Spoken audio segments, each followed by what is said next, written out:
प्रिय प्रवृत्तिजनों एवं भक्तजनों, मेरे प्रिय सब्सक्राइबरों, मैं आपके सामने विष्णु पुराण का तीसरा अंश का 12वां अध्याय का गृहस्थी के विशेष धर्म का वर्णन का प्रसंग प्रस्तुत करता हूँ।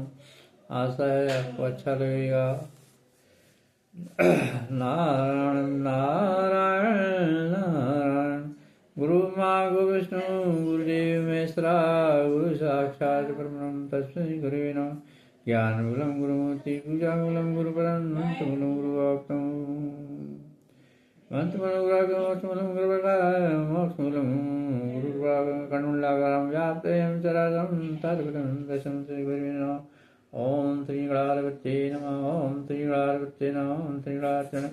ओम गंगाधिपतये नमः। ओम गंगाधिपतये नमः। ओम गंगाधिपतये ओम नारायण नमः।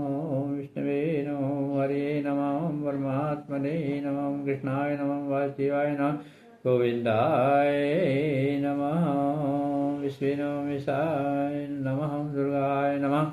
काय नमः। साय नमः। विनेशाय नमः। विनेशाय नमः। श्री सगर जी ने कहा, हे मुनिवर, गृहस्थ जीवन की सदाचार आचरण के विषय में जानने की मेरी बहुत अभिलाषा है, जिसके आचरण से ये लोक और परलोक बनता है। सगर की उत्कंठा देखकर और जी ने कहा, हे राजन, गृहस्थ पुरुष को नृपति, देवता, गो, ब्राह्मण, सिद्धगण, वायुव्रत तथा आचार्य की पूजा करनी चाहिए और दोनों समय संध्या वंदन तथा अग्निहोत्रादि कर्म करने चाहिए। गृहस्थ पुरुष सदा ही स्वयं पूर्वक रहकर बिना कहीं से कटे हुए दो वस्त्र, उत्तम औषधियाँ और गर्म पटका आदि विष नष्ट करने वाले रत्न धारण करें। यह केशों को स्वच्छ और चिकना रखें तथा सर्वदा सुगंध युक्त सुंदर वेश और मनोहर श्वेत पुष्प धारण करें। किसी का थोड़ा सा भी धन चोरी न करें और थोड़ा सा भी अप्रिय भाषण न करें और न मिथ्या भाषण करें। जो झूठ हो ऐसा प्रिय वचन भी नहीं कहना चाहिए और कभी न बोलें। दूसरों के साथ दुश्मनी करने में भी कभी रुचि दूसरों के साथ दुश्मनी करने में कभी रुचि न रखें। निंदित सवारी में कभी न चढ़ें और नदी पार की छाया का कभी आश्रय न लें। बुद्धिमान पुरुष लोग विशिष्ट पतित उन्मत्त और जिसके बहुत से शत्रु हैं, ऐसे पर पीड़क पुरुषों के साथ तथा कुलटा के स्वामी, क्षुद्र, मिथ्यावादी और वैश्य, निंदा परायण और दुष्ट पुरुषों के साथ भी कभी आप मित्रता न करें और न कभी मार्ग में अकेला चलें। हे नरीश्वर, जल प्रवाह के वेग में सामने पड़कर स्नान न करें। जलते हुए घर में प्रवेश न करें। वृक्ष की चोटी में न चढ़ें। दांतों को परस्पर घिसे न, नाक को न कुरेदें तथा मुख को बंद किए हुए जम्हाई न लें और न बंद मुख से खांसे या श्वास छोड़ें। बुद्धिमान पुरुष जोर से न हंसें और शब्द करते हुए अधोवायु न छोड़ें तथा नखों को न चबाएं, तिनका न तोड़ें, पृथ्वी पर न लिखें। हे प्रभु, विलक्षण पुरुष मूछ दाढ़ी के बालों को न चबाएं, दो ढेलों को परस्पर न रगड़ें और अपवित्र निंदित नक्षत्रों को न देखें। नग्न पर स्त्री को भी उदस्त तथा अस्त होती हुई सूर्य को न देखें तथा सावगंध से घृणा न करें, क्योंकि सावगंध सोम का अंश होता है। चौराहा, चैत्रवश, शमशान, उपवन, दुष्टा स्त्री की समीपता, इन सब का रात्रि के समय सर्वथा त्याग करना चाहिए। बुद्धिमान पुरुष और अपने पूजनीय देवता, ब्राह्मण और तेजोमय पदार्थों की छाया को कभी न लांघें तथा शून्य वनखंडी और शून्य घर में कभी अकेला न रहें। केश, अस्थि, कंटक, अपवित्र वस्तु, बलि, भस्म, तुष और स्नान के कारण भीगी हुई पृथ्वी का दूर से ही त्याग कर दें। प्राज्ञा पुरुष को चाहिए कि अनार्य व्यक्ति का संग न करें। कुटिल पुरुष में जो कुटिल पुरुष होते हैं उनमें आसक्ति ना दिखाए ना हो। सर्प जो रहता है विस्तर रहता है उसके पास कभी न जाए।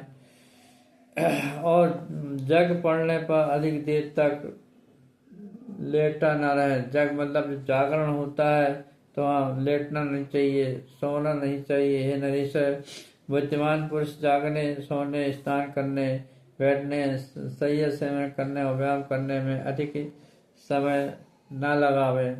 हे राजेंद्र, या प्राज्ञ पुरुष दांत और सींग वाले पशुओं का, ओस का तथा सामने की वायु, धूप का सर्वदा आप परित्याग करें। नग्न होकर स्नान, शयन और आचमन न करें तथा केश खोलकर आचमन और देव पूजन न करें। होम तथा देवार्चन आदि क्रियाओं में, आचमन में, पुण्यावचन में और जब में एक वस्त्र धारण करके प्रवृत्त न हो। संशयशील व्यक्तियों के साथ कभी न रहें। जो संदेही हो, संकालु हो, उनके साथ नहीं रहना चाहिए, ना उनके साथ संबंध रखना चाहिए। सदाचारी पुरुषों का तो आदि क्षण का भी संग भी अति प्रशंसनीय और महत्वपूर्ण होता है। सात्विकता रहती है और प्रसन्नी भी रहता है। सदाचारी पुरुष का जो सदाचारी पुरुष रहते हैं उनका हमेशा साथ रखना चाहिए, सत्संग करते रहना चाहिए। अरे आधा क्षण भी सदाचारी व्यक्ति के पास रह लिए तो बहुत ही कल्याणकारी होता है और अच्छी प्रशंसनीय भी होता है। बुद्धिमान पुरुष उत्तम अथवा अधम व्यक्तियों से विरोध न करें और प्राज्ञ पुरुष कलह न बढ़ावें तथा व्यर्थ का बैर जो रहती है, दुश्मनी जो रहती है व्यर्थ का, उन्हें त्याग देना चाहिए। थोड़ी सी हानि सह लें किंतु बैर से कुछ लाभ नहीं होता सेवा नुकसान के, तो उसे भी छोड़ दें। स्नान करने के अंतर स्थान से भीगी हुई धोती अथवा हाथों के शरीर से न पहुँचें तो खड़े खड़े केसों को न झाड़ें और आचमन भी न करें। पैर के ऊपर पैर न रखें, पैर के ऊपर पैर नहीं रखना चाहिए। गुरुजनों के सामने पैर न रखें, गुरुजनों के सामने पैर न फैलाएं। शिष्टापूर्व उनके सामने कभी भी उच्च स्वर में बात न करें और न बैठें और न उनके उच्चासन बैठना। हमेशा गुरु के स्थान सदा ऊंचा ही होता है, उनके बराबर बैठने की गुस्ताखी कभी नहीं करना चाहिए, कभी गलती नहीं करना चाहिए, क्योंकि गुरु जो है ईश्वर के तुल्य होता है, उसकी बराबरी कभी नहीं करना चाहिए। तदनंतर देवालय, चौराहा, मांगलिक द्वार, पूज्य व्यक्ति इन सबको बाईं ओर रखकर न निकलें तथा उनके विपरीत वस्तुओं को दाईं ओर रखकर न जाएं। चंद्रमा, सूर्य, अग्नि, जल, वायु और पूज्य व्यक्तियों के समय पंडित पुरुष जो है मलमूत्र त्याग न करें और न ही थूकें। खड़े खड़े या तो मार्ग में मूत्र त्याग नहीं करना चाहिए तथा श्लेष्मा अतः थूक, विष्ठा, मूत्र का रक्त को कभी न लांघें, कभी पारण न करें। भोजन, देव पूजा, मांगलिक कार्य, जप, समाधि के समय तथा महाभुज समय थूकना सीखना नहीं चाहिए, उचित नहीं होता है। बुद्धिमान पुरुष स्त्रियों का अपमान न करें, उनका विश्वास भी न करें तथा उनसे ईर्ष्या, उनका तिरस्कार भी न करें। सदाचार परायण और प्राज्ञ पुरुष मांगलिक द्रव्य, पुष्प, रत्न, धर्त, पूज्य व्यक्तियों का अभिवादन किए बिना कभी अपने घर से नहीं निकलना चाहिए। चौराहों को नमस्कार करें, यथा समय अग्निहोत्र हवन करते रहना चाहिए। दीन दुखियों का उद्धार करें, उनका मदद करें, हर तरह से उनकी सहायता करना चाहिए। दीन दुनी की सहायता करना एक प्रकार से ईश्वर के संपर्क में रहना, ईश्वर की कृपा प्राप्त करने के बराबर होता है। अतः हमेशा सदा दीन दुखियों की सहायता मदद करते रहना चाहिए। और जो बहुत साधु पुरुष हैं साधु पुरुष हैं, सात्विक पुरुष, उनका साथ सत्संग करते रहना चाहिए। जो पुरुष देवता और ऋषियों की पूजा करता है, पुत्रगण को पिंडदान देता है और जो अतिथि का सत्कार करता है, पुण्य लोगों को जाता है। जो व्यक्ति जितेंद्रिय होकर समय हित मित्र और प्रिय भाषण करता है, बुद्धिमान, लज्जावान, क्षमाशील, आस्तिक और विनय पुरुष, विद्वान, कुलीन पुरुषों के योग उत्तम लोकों में जाता है। अकाल मेघागर्जन के समय, पर दिनों पर, असोच काल में तथा चंद्र और सूर्य ग्रहण के समय विद्वान पुरुष अध्ययन न करें। जो व्यक्ति क्रोधित को शांत करता है, अर्थात क्रोध को शांत करता है। वो सबका बंधु है, भाई है और मत्स्यसून है। भयभीत को संतावना देने वाला, समझाने वाला और साधु स्वभाव का जो है उसके लिए ईश्वर तो बहुत थोड़ा फल होता है। जिससे शरीर रक्षा की इच्छा, वह पुरुष वर्षा और धूप में छाता लेकर निकले, रात्रि के समय वन में दंड लेकर जाए, जहाँ कहीं जाना हो सर्वदा जूता पहनकर जाए। बुद्धिमान पुरुष को ऊपर की ओर, इधर उधर अथवा दूर के पदार्थों को देखते हुए नहीं चलना चाहिए। केवल जुगमार अर्थात 4 हाथ पृथ्वी को देखता हुआ चले। पहले जो 4 हाथ जो पृथ्वी रहती है उसको देखते हुए चलना चाहिए। जो जितेंद्रीय पुरुष हैं दोष के समस्त हेतुओं को त्याग देता है और उससे धर्म अर्थ काम की थोड़ी सी भी हानि उसे नहीं होती है। जो विद्या विनय संपन्न है, सदाचारी प्राज्ञ पुरुष पापी के प्रति पापमय व्यवहार भी नहीं करता है। कुटिल पुरुषों से प्रिय भाषण करता था, जिसका अंतःकरण मैत्री से द्रवित रहता है। मुक्ति उसकी मुट्ठी में रहती है। जो वीतराग महापुरुष कभी काम क्रोध लोभ आदि के वशीभूत नहीं होते हैं तथा सर्वदा सदाचार में स्थित रहते हैं और सदाचार विहार सदा करते रहते हैं। उन्हीं के प्रभाव से पृथ्वी आज टिकी हुई है। अतः प्राज्ञ पुरुष को वही सत्य कहना चाहिए जो दूसरों को प्रसन्नता का कारण हो। कटु सत्य नहीं बोलना चाहिए जिससे दुख हो किसी को। यदि किसी सत्य वाक्य कहने से दूसरों को दुख होता है तो उसे मौन धारण कर लेना चाहिए। इस अवस्था में हितकर वाक्य कहना भले ही वह इतना प्रिय क्यों न हो। जो कार्य ही लोग परलोक में प्राणों के हित में का साधक हो, वर्तमान पुरुष मन वचन कार्य से उसी का आचरण करना चाहिए। नारायण नारायण। इस प्रकार से विश्व प्राण की 30 का 12वां अध्याय समाप्त है। आशा है आज आपका यह अध्याय अच्छा लगा होगा। नारायण नारायण भज मन मेरे, नारायण नारायण बोल रे हरि बोल रे हरि बोल हरि।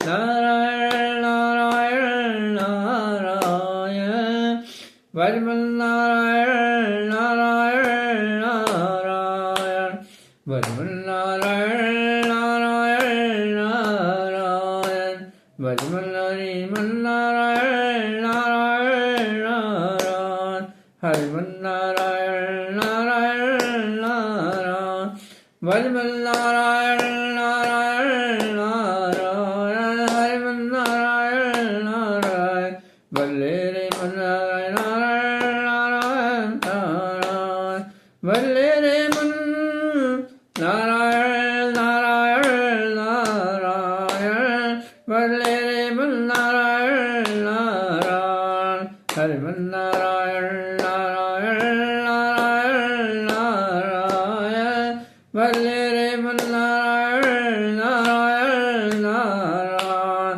हरि मन नारायण नारायण नारायण नारायण हरि मन नारायण नारायण नारायण हरि मन नारायण नारायण नारायण। ऐसी वाणी बोलिए जो सबको अच्छा लगे, प्रिय लगे। कड़वा वचन न बोलिए जो सबको कड़वा लगे। कड़वा वचन बोलना वो हिंसक के बराबर है, हिंसा करने का टूल है। ऐसा हमेशा सदा मीठे वचन बोलिएगा और सत्य वचन बोलिएगा, परंतु मीठे वचन बोलिएगा। राधे राधे। कृष्णा कृष्णा, नारायण नारायण।